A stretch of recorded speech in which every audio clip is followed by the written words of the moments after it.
हम अगर चाहें तो किसी कंटेनर जो कि स्टॉप स्टेट में है उसको दोबारा स्टार्ट करना हो तो उसके लिए भी सिंपल एक कमांड है, डॉकर कंटेनर स्टार्ट।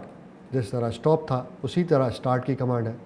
नाम से अगर कोई पढ़ सकता हो तो वो यही पढ़ेगा कि इस कमांड का मकसद ये है कि हम डॉकर को कह रहे हैं कंटेनर को स्टार्ट करो।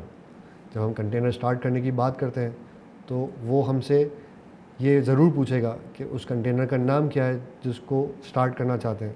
तो हम यहाँ पे भी या तो इन तीनों में से जो कि स्टॉप स्टेट में है उसके आईडी दे दें, या इन तीनों में से ये नाम या ये नाम प्रोवाइड कर दें।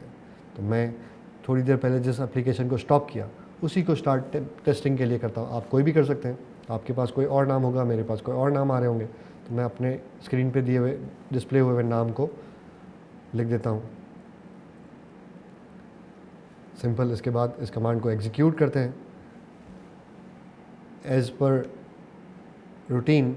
जैसे कि मैंने बताया पहले कि डॉकर कंटेनर की कोई भी कमांड इस तरह जब चलती है, या डॉकर इमेज से रिलेटेड कोई भी कमांड जिसमें हम रिमूव करते हैं, स्टार्ट करते हैं, स्टॉप करते हैं कंटेनर को, तो वो जो आईडी या नाम हम उसको प्रोवाइड करते हैं, अगर वो सक्सेसफुली कमांड चला लेता है, कोई एरर नहीं आता, तो वो उस नाम को दोबारा स्क्रीन पे रिटर्न कर देता है। जिसका मतलब ये होता है कि स्क्रीन पे जो आपने कमांड लिखी वो कमांड सक्सेसफुली चल गई है।